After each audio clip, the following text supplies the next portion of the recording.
Hi, this is Pam Electric Ghost. Is Evelynka on the line? Yes, this is her.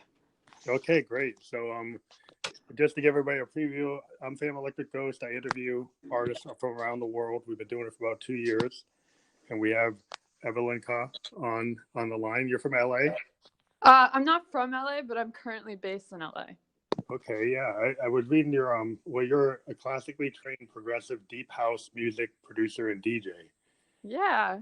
and your write up on your website talks about you have like a brooding melancholic classic like sound, and you were kind of like techno-centric, but you've kind of used different things where you get into the soulful deep house from Eastern Europe, and then you brought in like dark groovy bass, and you have your own vocals, and you have this kind of deep tech progressive niche that's it's very interesting because I'm an electronic musician myself, so I appreciate what you're doing. It's kind of like sound paintings. uh, Yeah. yeah, like Hendrix brought that term up during Electric Ladyland when to describe what he was doing, and I think it describes a lot of electronic music can be described by like the idea of like a sound painting. uh, Yeah. so yeah, let's just talk about your music. So I'm glad you joined us. And the typical questions we ask, we sent you the questions, but the first one we always ask is like, when did you first get into music and at what age? Um, so I started playing the piano when I was like 8 years old, and then I continued doing that for about 8 years. And then I went to college and kind of like put that to rest for a little bit. And then after college, I moved to Ukraine and I started getting into like underground house music. Um, and then I wanted to like DJ, and then I got into production. So I picked up making music for the first time. I think like 6 years ago.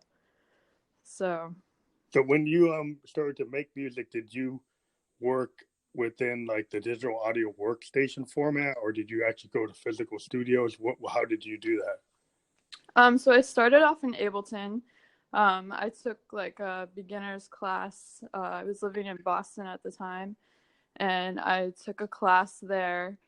And then I think it was like a year later, I moved into Logic Pro X. And sometimes I'll bounce into Ableton a little bit, but I predominantly use Logic. That's interesting. So do you primarily use the soft synths that are in the plugins that are within digital audio workstations, or do you bring in like other instruments? Like I'm an electronic musician. I like to use like analog Moogs and Yeah. like Jupiter 106s, and I'm kind of an analog guy. So there's kind of a new kind of trend to go a little backwards and use the analog. So are you primarily using digital plugins in Logic, or are you bringing in instruments? So I do a little bit of both. I mean, I think that there's a lot of great VSTs out there. Um, I don't necessarily use a lot of them that are built into Logic, although I've gone through them and there are some great VSTs there. But I use like the Arturia VSTs, Omnisphere. Mm-hmm. Um, I think like Zebra. I use Machine for like all of my drums. And then I have a few analog synths as well. And yeah, I think that there's definitely a progression back to analog synths because it brings the musicality back to making music. You know, it's not staring at a screen. You can like kind of get into a groove and Yeah, be like inspired in the I'm like moment. heavily into Moogs and like modular Moogs and Eurorats, Yeah, just because what I find is they tend to give you a different sound palette every time you approach them, yeah, and yeah, and you can kind of create your own sounds, your own timbres. You can create them from scratch, yeah. and that feels like very authentic. And I know Hmm. what you can do in the DAWs, you can do the same thing. Yeah, But is there something about using the knobs on a Moog yeah. that just feels like when Hendrix was touching like a Fender Strat, or a Telecaster. It just feels like that is something about being a musician and using a musical instrument, whether it's a Moog or a Jupiter 8 or something. It's just, that's where I'm at right now. But I totally understand the CDJs and the DJ world, and a lot of things are going on in modern music. But Moog invented Moogs to be played Yeah. physically, and so and there is a big resurgence in Moog. They've created a lot of new instruments. So I think it's very exciting to have a mixture of both. I use a Teenage Engineering OPZ with a Moog Mother 32. Oh, nice, nice. And so, and then I've recorded to a Zoom R24. Yeah. I stay outside of the DAW. I do Yeah. everything into like an R24. But, the different ways of doing things. So I love to talk to different musicians to talk about like their approach. So when you were getting into the scene, you said when you got into the Eastern European scene or the European scene, music scene, who were your influences and what really triggered you to get into that? So I would say, so I kind of grew up listening to a lot of pop music and classical music. So whenever I had moved to Ukraine, I was kind of getting into like EDM a little bit. Yeah. Like Deadmau5 and stuff like that. Which I think is like kind of poppy electronic music. So I started really liking like Maceo Plex. I think he had come out with Life Index at the time. Like Maya Jane Cole's Art Department, which I think was a good bridge between the two genres. So that's essentially like how I got into underground house music. So it was with like people like that. So what are your feelings about like EDM? Sometimes some people have said that EDM, it's really interesting and there's a lot of energy in it, but it could fall into the trap of like the drop and the structure of EDM songs. Sometimes to me kind of replicate like disco in a way that if you get locked into a structure, then sometimes the innovation kind of goes away. And it seems like it's more interesting when you mix genres. Like if you mix genres, if you don't stay, I understand that like dubstep, techno, there's certain genres that have a certain structure, and to stay in that genre, you kind of do that. But I've always been the kind of a guy that likes musicians that cross genres. Yeah. And I think it's more interesting, and it's not as pure. Like original folk music people hated Dylan because he was crossing folk with rock. Yeah. And they're like, oh, we can't do that. But then Dylan became this big icon, because he was willing to cross country and blues and rock all together. Yeah. And so I think like people have to remember that the purists, booed Dylan at the Newport, folk festival. Yeah. He got booed in London at Royal Albert Hall. So nobody would think that a guy like Dylan, who's such an icon, would happen to him. But that happened to Prince with the Rolling Stones. He opened for the Rolling Stones and was booed. So so I think sometimes you have to be willing to take the risk to move forward in genres and take whatever you think works, as a musician. Yeah. I mean, I definitely agree with you. I think it's really important to know your genre, and but I think it's also kind of like a trap if you just get stuck in only listening to the music that's in your genre. I think it's important to get inspiration from many different genres of music. And I mean, ultimately, having been a DJ for like many years, I've noticed that, like whenever you're going through songs and stuff, you can hear 100 tracks that sound the same, and you'll play those 100 tracks like they're good tracks, but they're not necessarily memorable. And the people that end up standing out are the people that bring something new to the table, So yeah, I think that's the trap that musicians kind of fall into to be popular. Yeah. You can, you happen to bubblegum music, it happened to disco, it happened to rock. If you get too much into the formula, you can get popular, but you can burn it out. Yeah, totally. So I definitely, yeah, I think it's important to know your genre, but I also think it's important to not be so stuck in it that, you're going to sound like the other thousands of people that are trying to do the same thing. And I mean, ultimately, you end up just copying something that someone else came Yeah. up with and did. So. Yeah, I think that's what's interesting, about the way the world is today, where there's so many choices as a musician. Like, Yeah. you could be in Logic, and then you could have a Moog. You could Mm-hmm. have somebody playing like a cello, and you could sample, whatever you want. I mean, you don't just have to sample vinyl or something on tape. You could sample like a live instrument. Yeah. You can run through all these different capabilities you have today, where you're not just, there's a lot of people that will just go and, like, I've been working with some guys who are like big into Eurorack. They'll sample their Euroracks, Yeah. and then rerun that, then they kind of use the ability of having a sample and do the time shifting and time warping to create like rhythms that are not, taken from somebody else. They actually came from their own work. Yeah. So I think that's what's exciting today, that you can actually build things without having to pull somebody else's idea. I mean, you could have a reference point that is somebody else's idea, and maybe start there, but kind of come up with your own thing. Yeah. I think Totally. I think that's really cool. So one of the other things we like to talk about is, we talked about that you use a DAW, you use Logic Pro. Have you worked in recording studios? Do you primarily work from home in your home studio?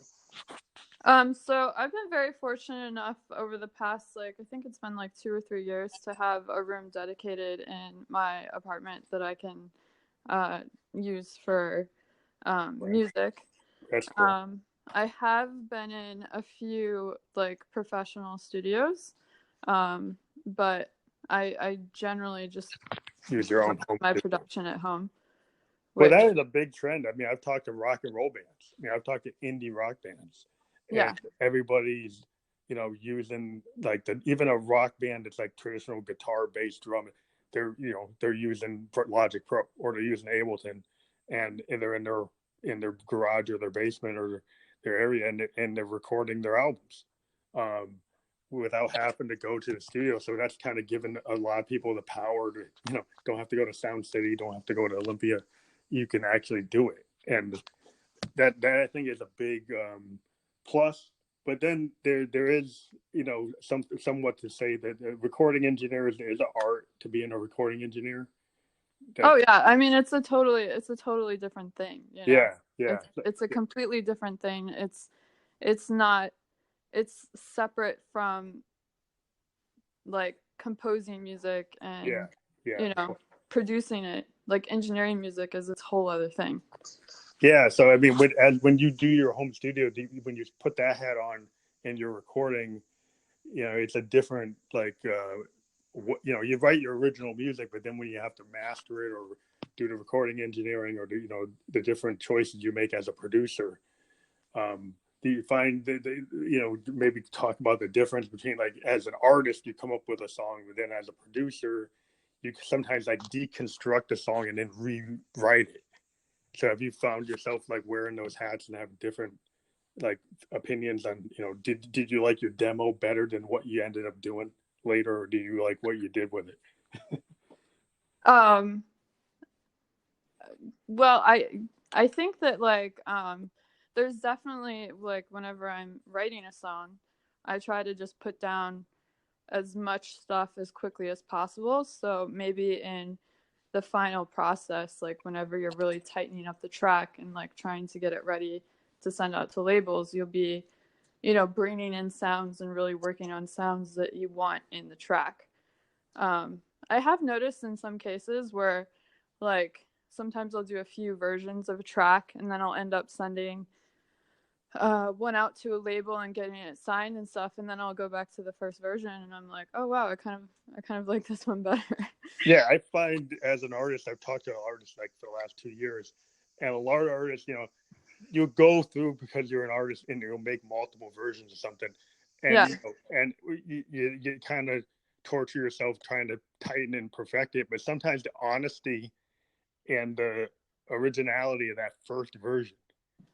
Yeah. Sometimes, I've gone back and listened to stuff and like, wow, that really caught what I was feeling. And then when I tried to rework it, I kind of started to degrade the Yeah. feeling. And I've seen like a lot of rock bands will say that a lot. It was like, we approached it the first time and then we we got to tighten it up. But it's like that first version. It's kind of like Neil Young and Crazy Horse, if you ever heard Yeah. that kind of looseness of Crazy Horse compared to when he did something like when he does like his more Nashville kind of harvest stuff that's really tight. Yeah. But then the stuff like Rust Never Sleeps, it's very raw and very punk, and sometimes that punk rawness or that kind of sloppiness or whatever, just the initial like you didn't go back and fix it, but sometimes fixing something kind of wrecks it. Yeah, I mean, well, I think ultimately, like, music is a translation of emotion, and I especially notice this whenever I'm like recording vocals, like, and sometimes it's kind of a trap because I'll start recording vocals like an idea first, and then I have like this emotion that I'm putting into the vocals, and then I go back and I try to replicate that, and it's basically impossible. Yeah.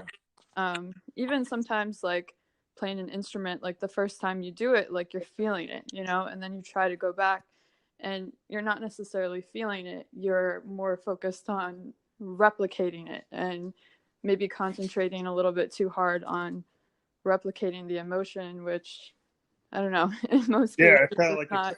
I think what happens, like if you think about it, like you're a guitar player or acoustic guitar, right? And you put down a demo, and it's just you and your guitar and the mic. That first demo take of you on the guitar and the mic really sounds great a lot of times. I mean, a lot of times that demo is very good. When you refine it, it becomes radio edit. It becomes professional. But a lot of people, when they go back and listen to famous artists, you can talk about Dylan, you can talk about Neil Young, or any great artists, Bruce Springsteen, classic guys. You listen to their demos, and they're like, this demo is actually better than the song. Oh yeah. Well, I think a lot of artists, and I've noticed this like in moments in my life as well, like you can get caught up in chasing perfection, which ultimately is unattainable. And I mean, if you go down that rabbit hole, you can go down really deep. And I think if you start to realize that the beauty and the honesty is in the imperfectionism, Yeah. then you can start creating stuff that's like really cool and very original and honest, and it conveys whatever you want to convey. Yeah, I've wondered like that, like in electronic music, I've sometimes run into people that maybe take too much advice from their DAW. Like if their DAW is telling them that their key changes are not correct, right? Because it's not. It's looking at your stuff in kind of a very agnostic kind of, anesthetic way. Yeah. But if you go back to the old days of the rock bands, sometimes those key changes that might not be technically correct or what you should do actually make the song.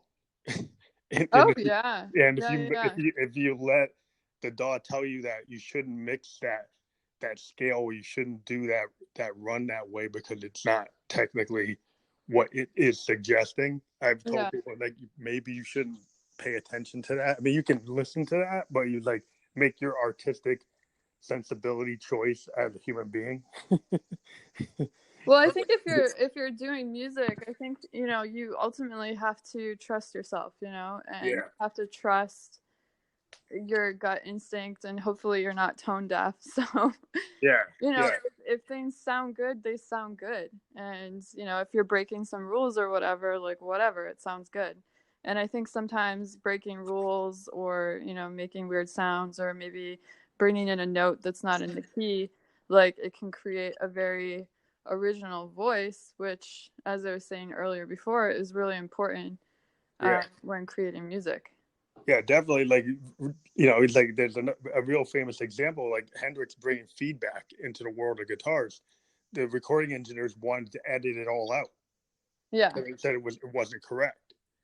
But Hendrix stood his ground and said, no, that's what it's supposed to be. And a lot of times Hendrix had to actually get on the console and actually when it went to mastering, like keep his original edits because the engineers kept on trying to change it. Yeah. Oh, that's Um, super interesting. yeah, it's very because he was an innovator. So suddenly, he was such an innovator, and he was doing stuff that nobody had heard before. And you're not supposed to do that. Yeah. and, and yeah, I think that is the key to music is that when somebody tells you, well, you shouldn't do that. A lot of times you probably should keep on doing. But given the history of music, like there's a big history of people saying, "Oh, that would never go anywhere. We shouldn't do that." And it's always seemed to be the people who said you shouldn't do that were Yeah. totally wrong. Like Prince, like with Kiss, Warner Brothers said, "That's a demo. You shouldn't put that out. It's Yeah. not finished." Yeah. Same thing with like Dove's Cry. They said, "Oh, that wasn't finished." They were totally wrong. Yeah. But it's there's a big history of that, multiple genres.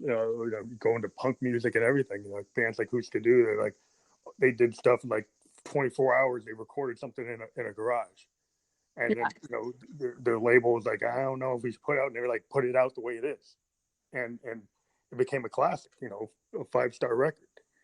But it's hard to stand up sometimes as an artist when you've got people telling you like that have experience, there are been in the business a long time, Mm-hmm. and they want to tell you what it should be, but that's not where your heart is.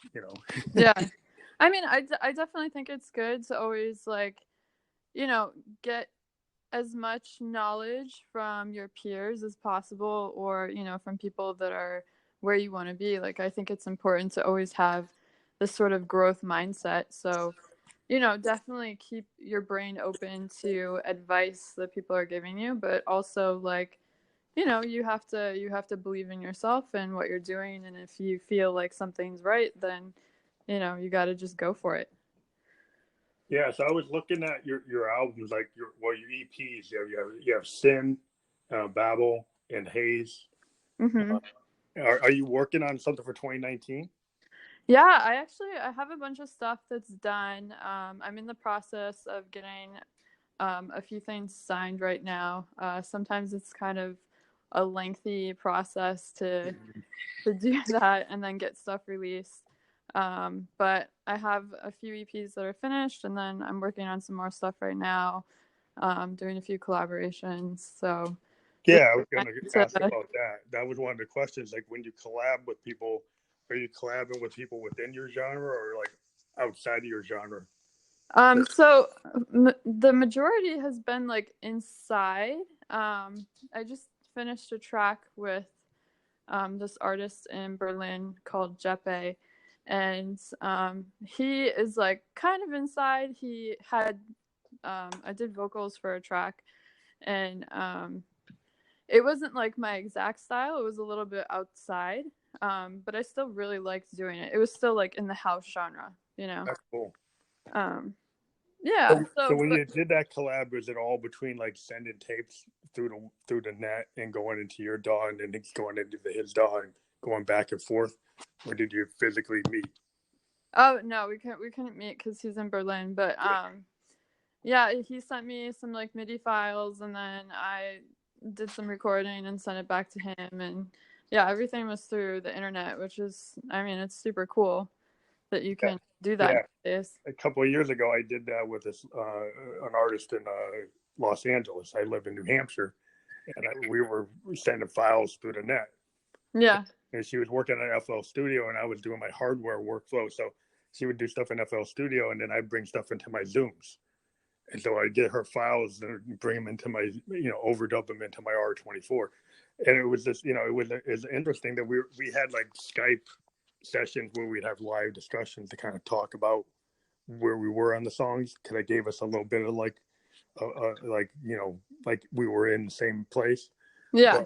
But we found that was kind of cool. We've always been looking to see like would Ableton or Pro Tools ever create like a live studio capability where you could actually have somebody in Berlin, somebody in the Netherlands, somebody in the US, in their instance and actually do stuff real time.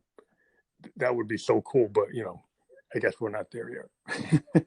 Yeah, yeah. I mean, I'm sure it's gonna happen. I mean, I used I was collaborating with someone a few years ago, and we used Splice to like send our projects back and forth, which was Mhm.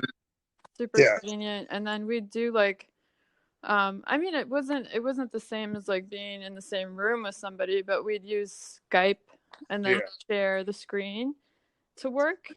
yeah. That's what Um, I've been looking for, somebody to actually do a full integration, like into FL Studio or into Ableton, with that kind of capability. Which is yeah, like it's been a dream of mine. I think that would be very cool, because then yeah. you could do international collaborations with like all kinds of artists, in real time. If there wasn't a lag, you have some really cool stuff you could do. you know Oh, totally. but that's a future thing, but I don't think we're that far off. I think we're probably pretty close to that.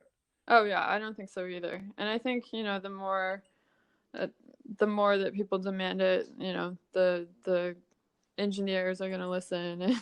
Yeah, I think that will happen sooner than later, and Yeah, that'll be a really cool moment, because I think it will, because I think that's one of the core things that that we kind of lost a little bit, because I used to be in bands, physical bands that would be in the basement, in the garage, or whatever practice area, and there's something about when you're actually playing live with somebody in a group, yeah, that if you have a real drummer, like I can put something down on my 808 yeah, or on my 727 or something, or on a any of the great drum machines. You can put it down, and then when a real drummer gets it, they do something that they're a drummer, yeah, and a real drummer can do stuff that no machine can do, and they can interpret stuff and change your song, and they usually change it for the better. And the same thing, like a real bass player, like you put your bass down on a TB03, or you put it down in whatever you're putting it, but somebody actually can play a bass. yeah, It gets your bass line and then enhances it.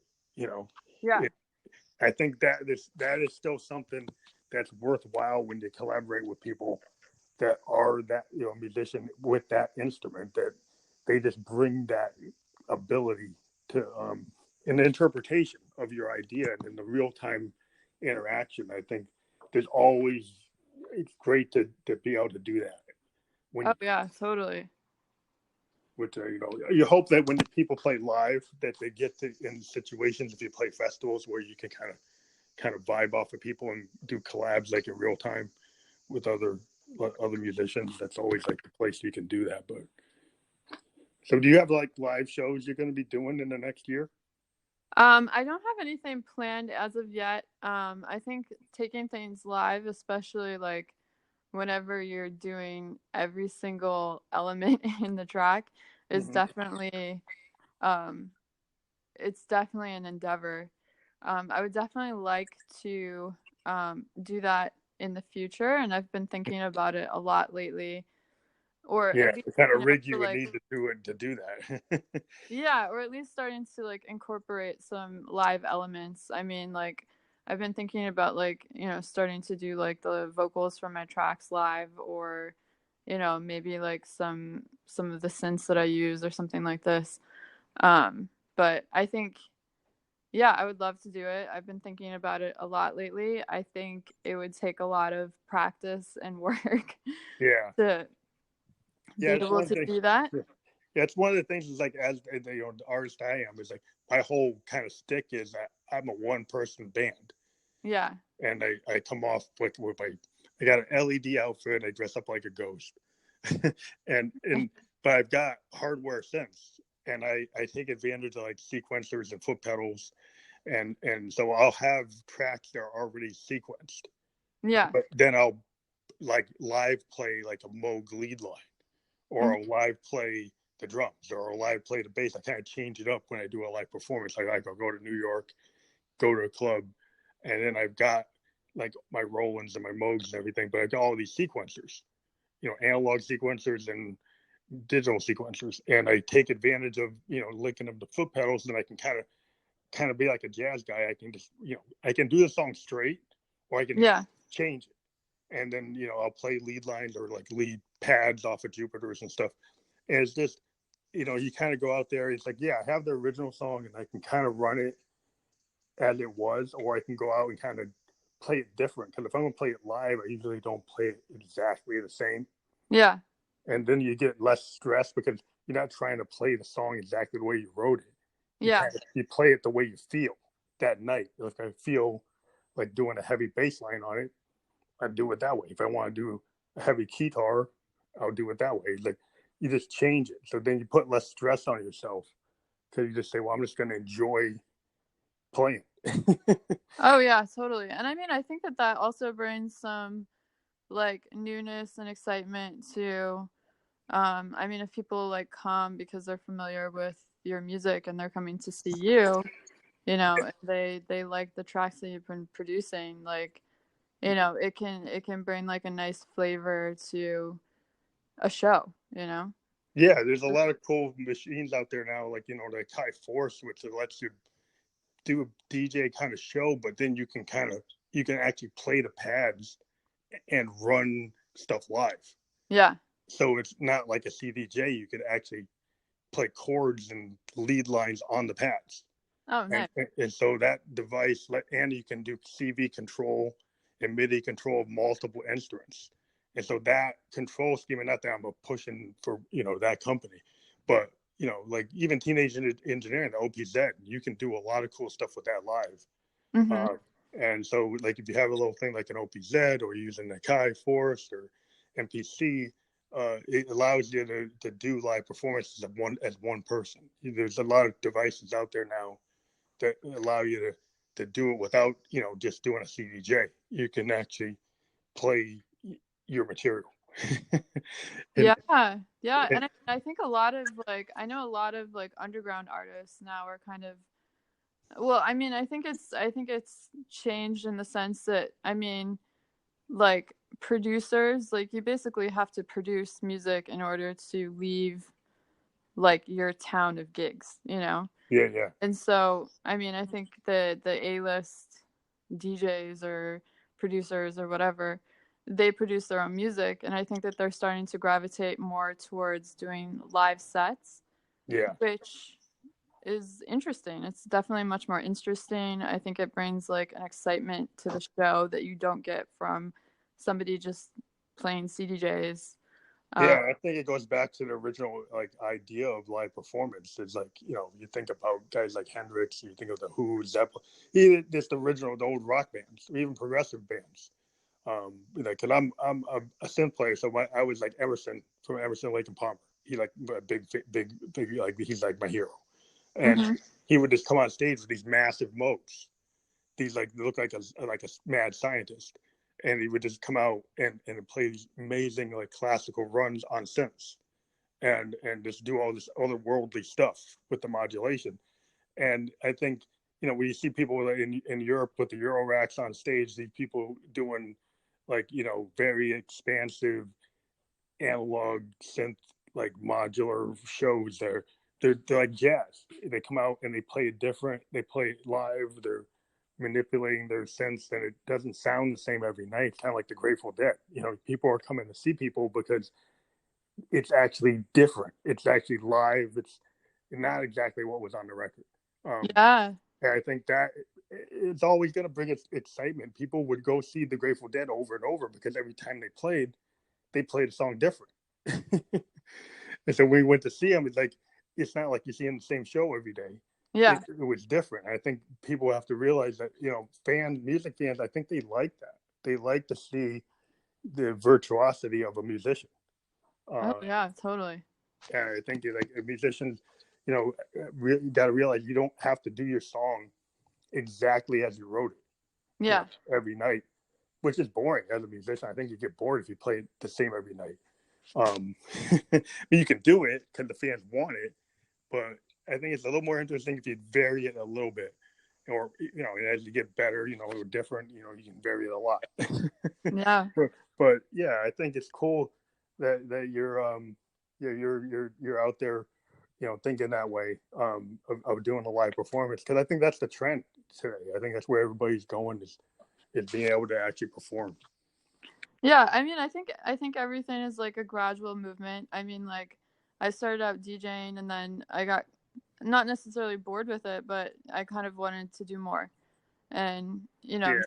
I'm like a master of production or anything like this. I think I still have so much to learn, and I think I'll feel that way for forever. But I think that there's going to be a natural progression towards performing live too at some point.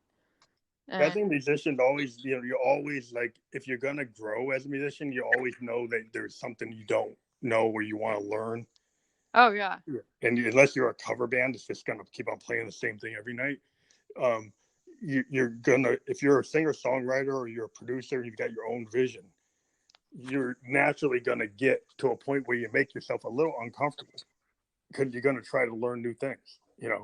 And you stretch and you might have a failure, but there's nothing wrong as a musician with trying something. And if it doesn't work, okay, at least you're trying it. At least you're trying to go somewhere. Like, oh yeah, totally, totally. I mean, failure is part of the game. yeah, Like you don't win unless you fail a few times. yeah. Like I I don't think know people are anybody scared to who fail, comes but out that's of the how you grow. yeah, exactly. Yeah. So yeah, part of the thing we do on this show is we also talk about um, you know the idea of like where music is going, and since you're in like a really modern form of music, you're probably in the genre that's growing, along with Mhm. hip hop. I think electronic music is really growing all over the world. But what are your thoughts about, like, in the next 5 years? Do you see it like contracting or still expanding, or what do you think? I think music is always going to be here. I mean, music is like a fundamental part of being human, like it's it's a language that everybody understands. So I think music is going to be with us forever. I think for my genre specifically, I would say that it's not popular. It's not a popular genre. But I think it's growing and it's getting more popular, and hopefully it will continue to grow and get more popular. Um, yeah, so I think the future is bright and positive, and yeah. Well, I've seen a lot of popular artists actually incorporating EDM and electronic music into their pop genres.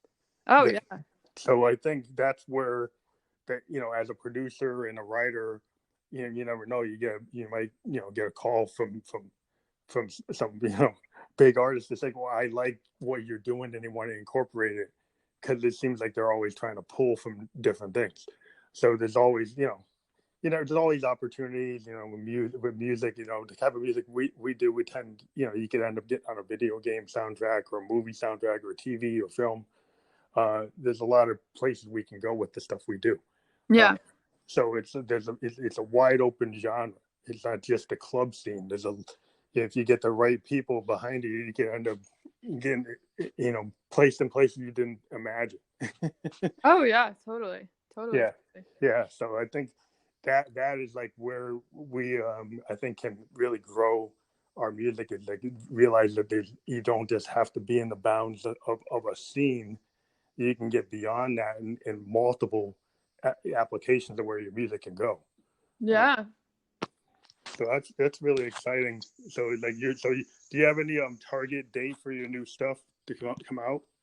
I mean, it's gonna be up to the labels. Sometimes they take a really long time to release music. Um, I think the shortest time period that I've had a label release an EP is like 4 months. Yeah, yeah. So there's nothing set in stone yet. But hopefully I'm gonna be getting dates soon. So does your music get become available on physical like formats, or is it all digital? So far it's all been digital. I do like the idea of having something that's, tangible. But I think you have to work with like very specific labels that want to invest in doing that, because I mean, I don't know like the intricacies of Yeah. what that takes, but I think it's like a lot more expensive and Yeah, I mean, what tends to happen is if you're a live act, having physical vinyl, on like a micro run, like Yeah. I've looked into, is like doing like less than 1,000 of vinyl Yeah. if you physically tour. So if you do like 20 city tour, and you were able to bring that 1,000 copies of your vinyl to each show, you actually can make money doing that, at that level. Yeah. If you realize that's what you probably can handle. Yeah. Um, so you don't try to go and do like 100,000 or 10,000. You do it at like a micro level, and then your hardcore fans are like wow, they appreciate the fact that they have a physical. And vinyl seems to be the thing that people really get keyed on Yeah. today, because you can have really good artwork with it. Yeah. It's more personal. It You can feels retro style. you can sign it. I've even seen people have the old audio tapes, the cassettes, which Oh are yeah. actually very Yeah. Yeah. cost effective. Those don't cost a lot to do, and you can physically get your product into the hands of your fan Yeah. at a very low rate. So you can, CDs can be very expensive because the runs you have to do to do a CD, but vinyl seems to be very good for artists I've talked to. The profit margin on vinyl is very good. Oh, Um, interesting. so like, if you ever look into it, I think fans really like it. It's kind of, Yeah. and for the music that we're in, it sounds really good. Yeah. If you get your stuff on vinyl, it just has a sound quality that people will be surprised, compared to the MP3 and the WAV file. What it ends up sounding like on vinyl, it's like very, very full and ambient. And Yeah. plus, it makes your fans sit down and listen to your whole project at once.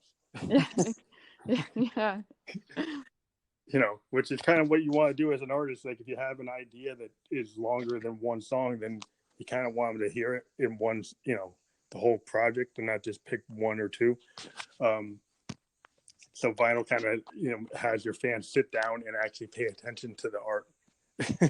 Oh, totally. Totally. I Yeah. mean, I definitely think that that's something that's kind of missing nowadays, is just, the appreciation, because I mean, it takes so long to, like, so much time is put into music, and people don't realize it because there's just such a massive output of music all the time, Yeah. that, people forget to, like, sit down and appreciate, that it took so many thousands of hours to get to the point where, like, you were even good enough to, like, start thinking about Yeah. like putting out music, and then it took, however many hours to, like, or however many tracks that you had to write to, finally make the track that you were satisfied with releasing and stuff like that.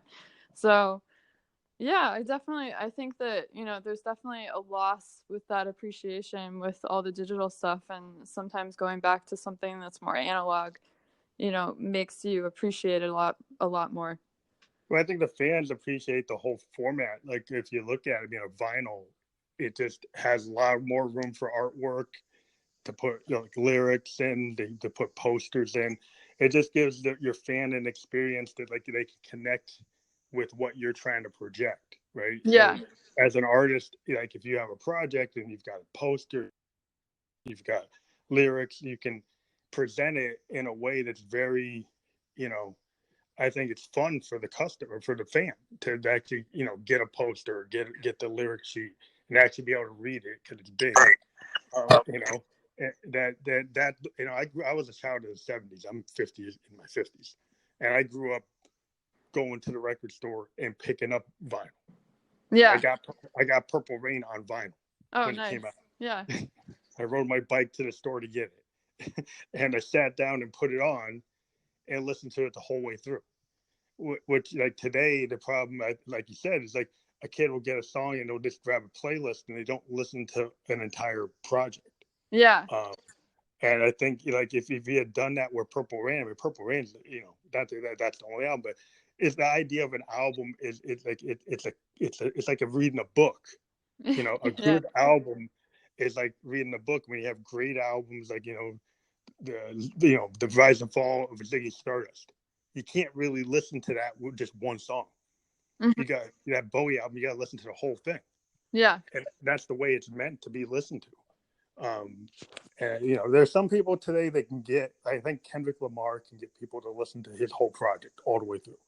There's some artists that can get people to do that. In hip hop, it seems to be kind of popular where people actually listen to a hip hop album all the way through, because a lot of them have concepts like the Kendrick Lamars of the world. Yeah. They have ideas that actually are a whole album.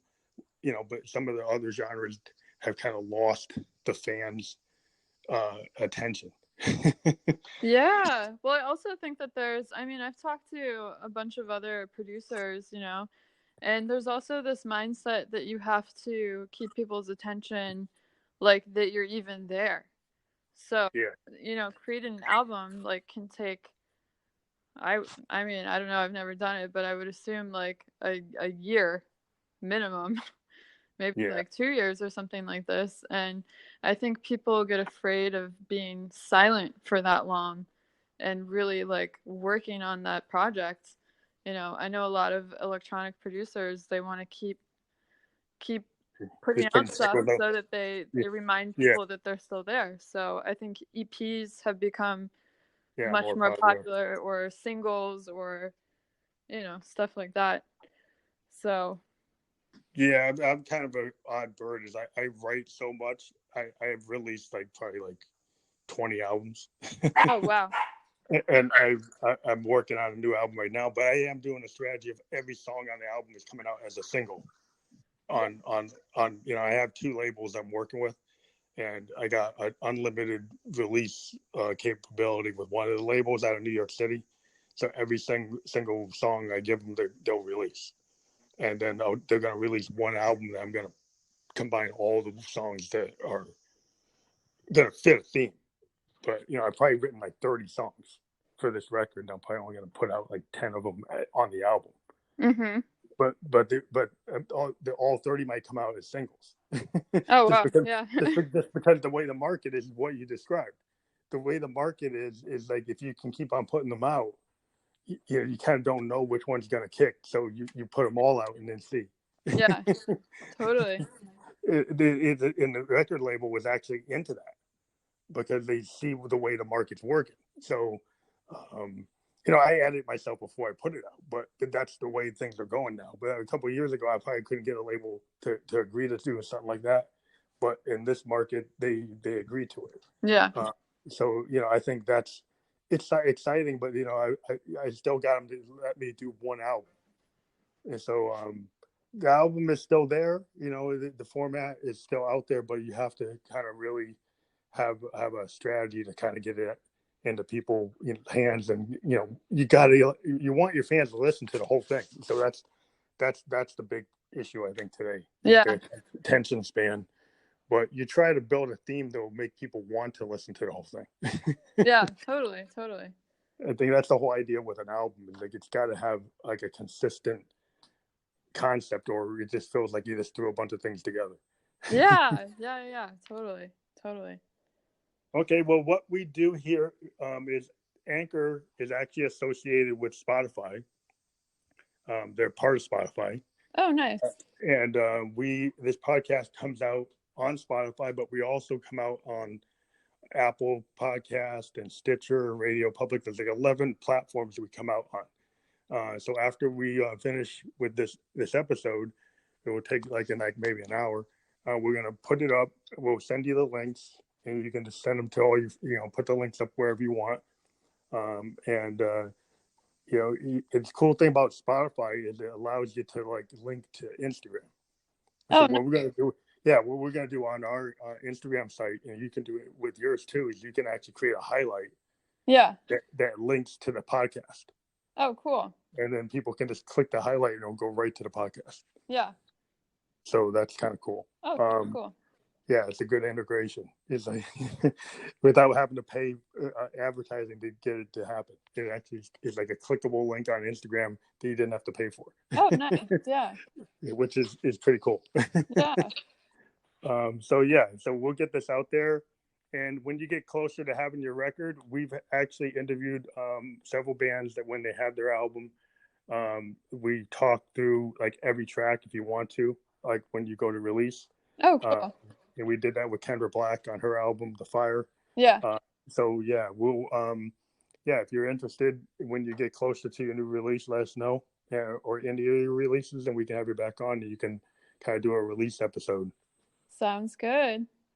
Okay. Well, thank you for coming on. We just talked to Evelynka, and she's a producer, singer songwriter, and we're very excited that you came on the show. And we hope you wish you best of luck with your new projects and good success in everything you do. Thank you. Thank you so much for having me. It was a pleasure. Thank you. Good night. Good night.